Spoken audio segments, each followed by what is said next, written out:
Voltamos, depois de um longo tempo sem vídeo, voltamos, graças a Deus, né?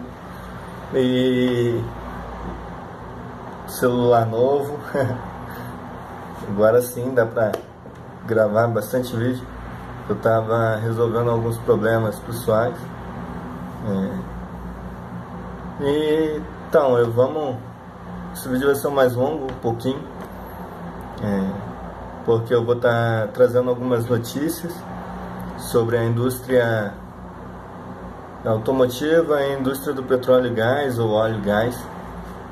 E para quem não sabe, eu sou formado em técnico em mecânica e eu sempre me interessei por essa área. E eu estava pensando mais cedo sobre isso, sobre essa questão da indústria. E aí, na tardezinha, eu comecei a analisar e falei, pronto, tá aí, vou gravar um vídeo sobre isso. E não só sobre isso, mas não só sobre o balanço, né, de como é que tá a indústria. Deixa eu botar aqui no mudo.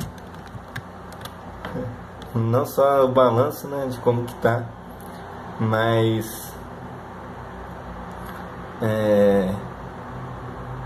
o porquê, né, de estar assim, o que tem por trás disso.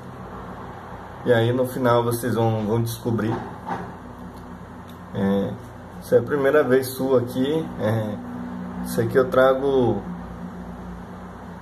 matérias ou coisas relacionadas ao cotidiano, ao que está acontecendo no mundo, sempre com um olhar de teoria da conspiração. Sempre trazendo algo por trás, né?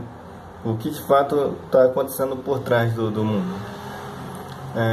Aí começa assim a matéria falando que segundo a Anfávia, o mercado brasileiro só vai retornar com novos veículos em 2025 ao patamar de venda que tinha antes do impacto.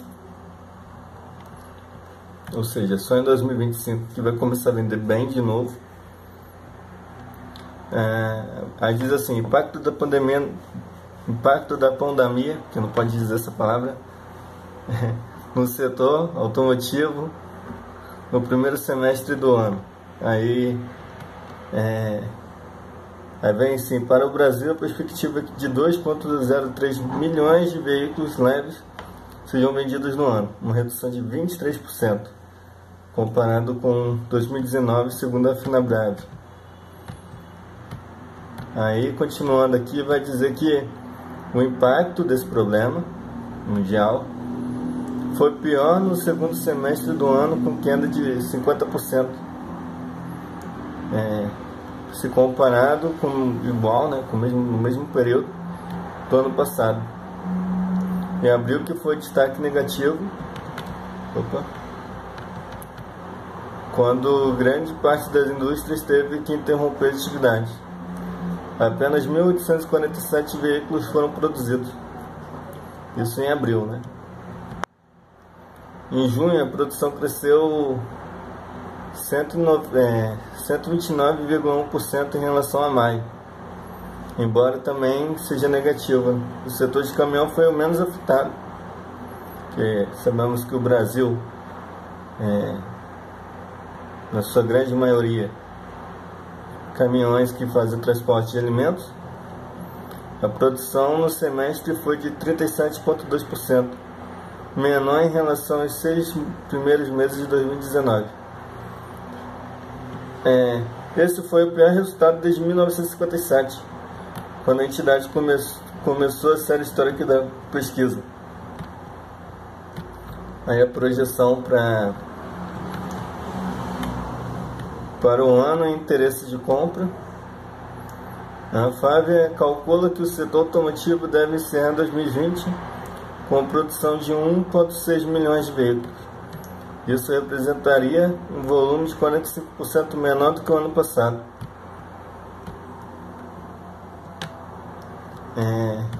Um estudo da Web Motors, em parceria com a Anfávia, aponta que 84% dos consumidores têm interesse na compra de 0 km ainda esse ano. Ou seja, vai ter muita gente lutando aí para comprar um carro novo, né? Que o preço está lá em cima. Ao balanço geral, o emplacamento de automóveis teve crescimento de 93% se comparado com maio. A perspectiva, isso aqui eu já falei, de 0,3%, 2,03 milhões de veículos. Mas o que? Calma aí.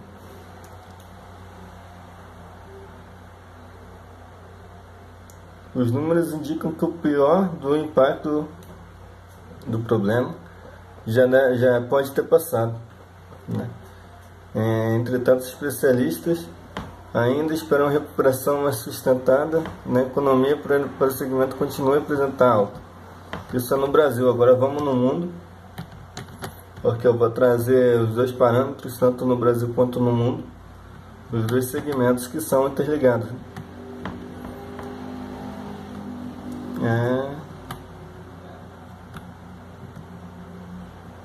A paralisação dos montadores de automóveis de seus fornecedores para conter o problema deverá derrubar a produção de veículos leves em todo o mundo ainda neste ano, segundo dados da empresa de pesquisa LMC Automotive. Após a produção de carros leves ter fechado 88,8 milhões de unidades em 2019, o total previsto pela LMC para 2020 é de 76,9 milhões, uma queda de 13,4%, ou retratação de 11,9 milhões de veículos esse ano. Ou seja, caiu bastante veículo no mundo por causa desse problema mundial. O número estipulado pela empresa antes desse problema mundial, no entanto, não era este. No início de março, quando a maioria dos países ainda não havia adotado restrições de circulação e quarentenas, a expectativa era que a produção chegasse a 90,1 milhões em 2020. E aí, alguns especialistas falando, né? É a pior crise desde a Segunda Guerra Mundial. É muito ruim porque é uma paralisação global, disse o pesquisador do setor automotivo Ferdinand, aí alemão, aí Dudenhof, da Universidade de St. Gallen, na Suíça. É uma situação sem precedentes. Os fabricantes paralisaram, né? Os fabricantes pararam amplamente a produção, as concessionárias estão fechadas, os fornecedores não podem trabalhar. Será difícil iniciar novamente essas redes de valor agregado de maneira coordenada, disse Hubertus Brandt, diretor de pesquisa do Instituto Delphin Hirschfeld, ou Instituto de Economia Alemã, traduzindo, né? Na revisão dos dados feita pela LMC para a produção de 2020, houve um corte de 2,1 milhões de unidades na Europa, 2,5 milhões de unidades na Europa, 2,5 milhões na América do Norte, 2,2 milhões na China, 900 mil na América do Sul e 4,3 milhões nos países restantes. A empresa de pesquisa também alterou seu prognóstico para as vendas. Em comparação às 9,5 milhões de comercializações fechadas em 2019 em todo o mundo, neste ano o número deve recuar 15,3% e fechar em 76,6 milhões. Ou seja, bastante coisa, né? A paralisação na Europa já afeta ao menos 1,1 milhões de trabalhadores diretos do setor automotivo e já resultou numa perda de produção de 1,2 milhão de automóveis leves, caminhões e ônibus, de acordo com dados da ANSEA, Associação dos Montadores na região. Destes números, O maior impacto vem da Alemanha, onde estão 51% dos trabalhadores afetados e 29% da produção perdida. Em um cenário otimista, o número de carros produzidos pela indústria alemã neste ano deve recuar para 3,81 milhões, o menor desde 1993, segundo os dados projetados pelo pesquisador Tunenhofer. Em uma situação pessimista, o recuo chegaria a 3,4 milhões, a menor produção desde 1975. Aí o Brand falando que na Europa a indústria automotiva alemã é líder e por isso será mais afetada. O setor depende de fornecedores internacionais que não podem ser facilmente substituídos. Isso se aplica particularmente a fabricantes de prêmios como as alemãs. E aí eu vou deixar também o link dessa matéria embaixo no vídeo. E aí agora a gente vai para o petróleo no Brasil. A ANP, que é a Agência Nacional de Petróleo, divulga o boletim mensal da produção de petróleo e gás natural, com dados detalhados referentes a maio de 2020. Neste mês, a produção nacional foi de 3,485 milhões de barris de petróleo equivalente por dia, sendo 2,765 milhões de barris por dia de petróleo e 114 milhões de metros cúbicos por dia de gás natural. A produção de petróleo reduziu 6,5% se comparado com o mês anterior e aumentou 1,3% na comparação com maio em 2019. Em relação à produção de gás natural, houve redução de 7,8% na comparação com abril e 3% na comparação com o mesmo mês do ano anterior, de 2019. Aí teve a FPSO de Mangaratiba e de Angra dos Reis, que ficaram paradas. E a produção das plataformas P67, P74 e P76, que elas pararam devido a algum problema. A gente sabe que muitas plataformas foram afetadas por causa desse problema mundial. Durante esse mês de maio, 34 campos tiveram suas respectivas produções interrompidas temporariamente devido aos efeitos desse problema mundial, dos quais 16 marítimos e 18 terrestres, e um total de 60 instalações de produção marítimas permaneceram com produção interrompida. No mês de abril, foram 36 campos e 66 instalações com produção interrompida pelo mesmo motivo. Ou seja, aqui a gente já vê que no Brasil teve grande problema.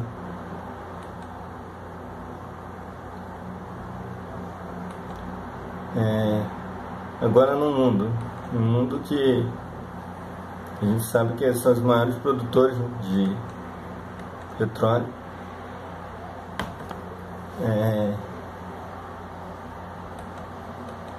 Aí fala assim que sexta-feira, dia 21, isso aqui foi, acho que se não me engano, em junho,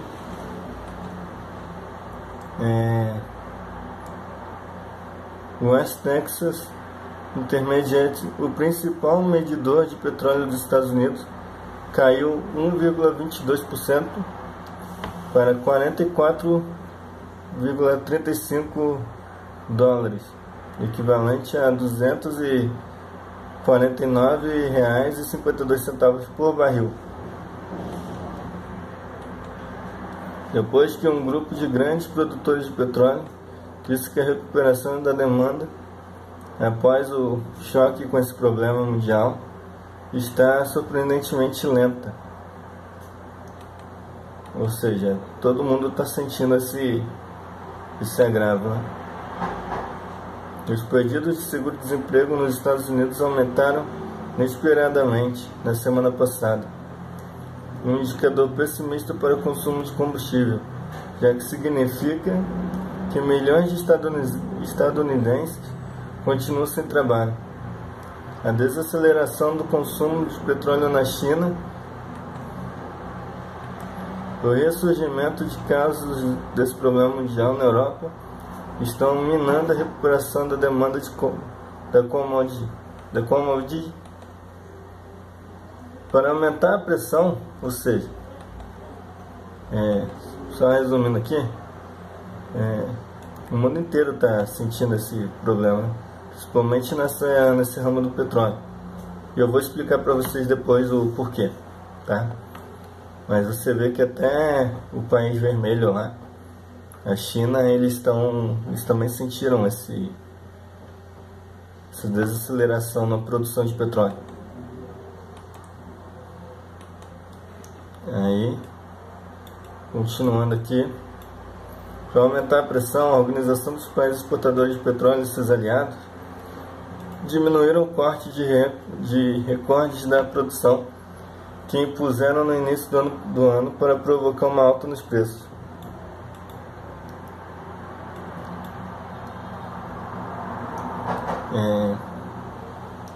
As grandes petrolíferas europeias têm feito alguns anúncios desconfortáveis nos últimos meses. Petróleo e gás no valor de bilhões de dólares possivelmente nunca serão extraídos do solo. Com a crise também acelerando uma mudança global, aí que a gente começa a entender o porquê disso. Com a crise também acelerando uma mudança global para uma energia mais limpa, especialistas acreditam que os combustíveis fósseis se tornarão mais baratos do que o esperado nas próximas décadas, enquanto a multa paga aos governos pelo carbono que emitem ficará mais cara. Ou seja, eles vão baixar o valor do petróleo, mas em contrapartida os países vão ter que pagar uma multa maior. Se vocês querem produzir, podem produzir, vai ficar mais barato, mas a multa vai ficar maior.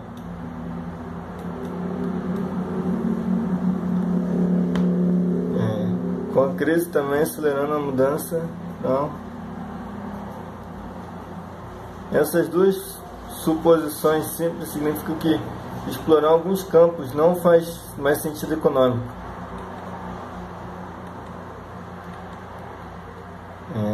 Show.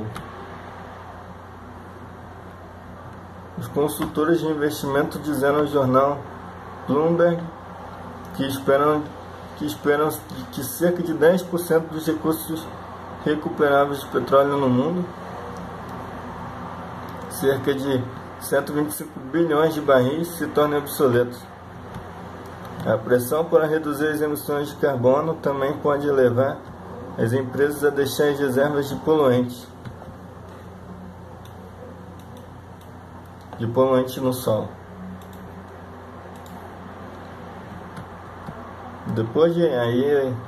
Aí começa a outra matéria. Depois de registrar um tombo de 16,1 milhões de barris por dia do consumo global de petróleo no segundo semestre do ano, durante o auge desse problema mundial na Ásia e Europa, a Agência Internacional de Energia, AIE, revisou para baixo suas expectativas de consumo para este ano e o próximo ano. Ou seja, eles já sabem que esse ano vai ser ruim e eles sabem que ano que vem vai continuar ruim. De acordo com o relatório mensal da entidade que tem sede em Paris, a queda do uso da commodity em 2020 deve ser de 8,1 milhões de barris por dia, para um total de 91,9 milhões de barris por dia.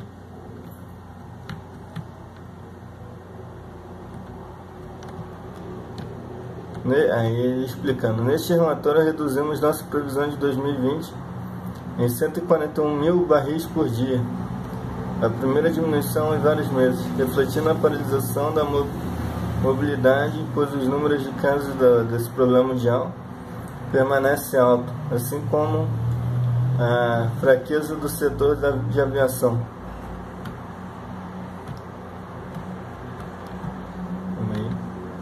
A IEA destacou, no entanto, que a demanda por petróleo na China está se recuperando fortemente, com alta de 750 mil barris por dia em junho, em comparação com o mesmo mês do ano passado. Foi a maior taxa anual de crescimento registrada desde o início da pandemia, comparou. Os países que fazem parte da Organização para a Cooperação e Desenvolvimento Econômico, OCDE, houve aumento de 2 milhões de barris por dia no consumo de abril, que foi baixo para maio. Na elevação, no entanto, ficou abaixo das estimativas da instituição. Eles explicando, né, que em particular a demanda no Canadá, Japão, México, Reino Unido e Estados Unidos teve um desempenho significativamente inferior. Aí agora eles vão começar a falar de 2021, que diz assim: para 2021 a agência também revisou para baixo sua previsão de recuperação do consumo global da commodity em 240 mil barris por dia, para 5,2 milhões de barris por dia em relação a este ano.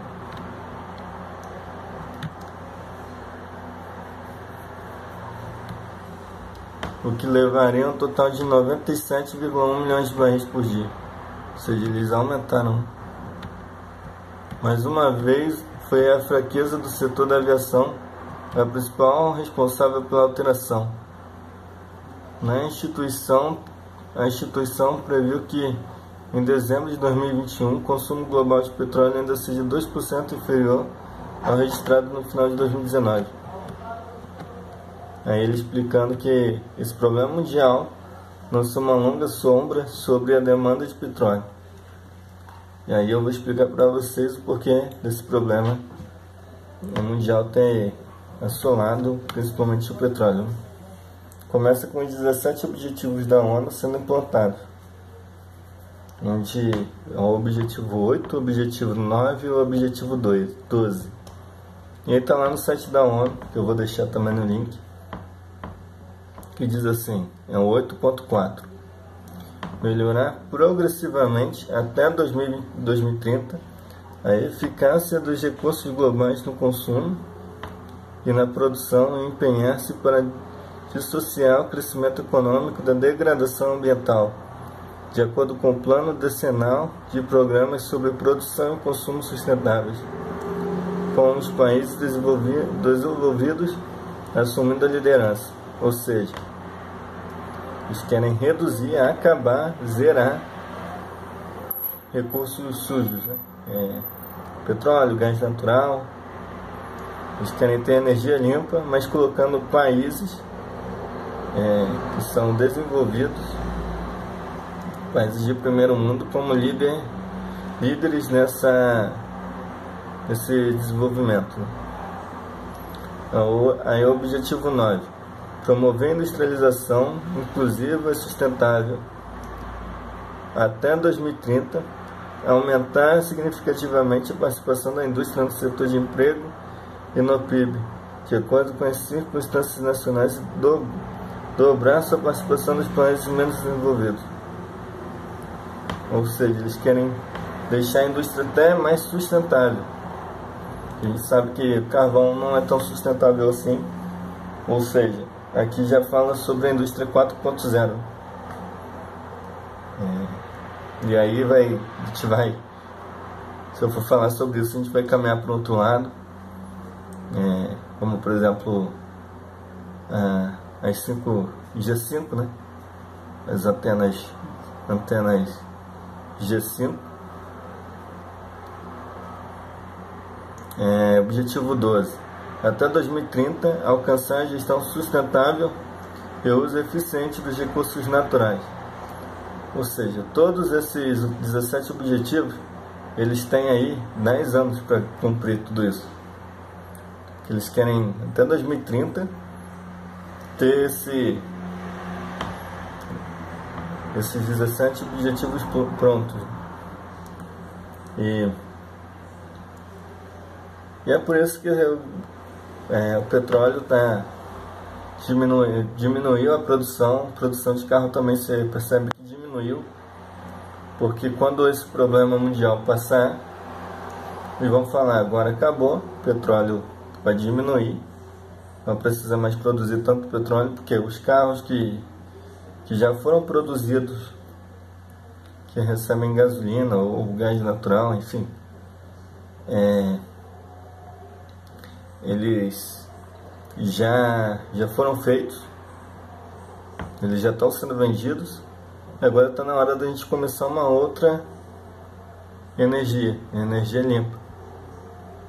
E aí é onde tudo vai começar na indústria 4.0, na indústria 4.0, com energia limpa, carros usando energia renovável. A gente vai continuar vendo carros de energia à base de petróleo, que infelizmente no Brasil tudo é caro, então a gente vai continuar tendo esses automóveis no Brasil e no mundo também, que isso vai ser com o passar do tempo. Mas a gente já sabe agora a gente já sabe, na verdade, que vai chegar um tempo, que é até 2030, isso vai acabar. Ou seja, a gente tem 10 anos aí para começar a ver e nos preparar para isso, tá bom? É isso que eu queria trazer para vocês sobre a questão da indústria, e que a gente possa se preparar para isso, se preparar não só espiritualmente, mas questão de emprego também, né? Que a gente possa fazer um curso dentro dessa área, apesar da gente saber que a indústria 4.0 vai tirar emprego de muita gente, e com a antena G5 vai trazer mais doenças, enfim. Em breve eu vou estar falando sobre isso também, tá bom? Então é isso que eu queria trazer hoje, e Deus abençoe vocês aí. Até a próxima.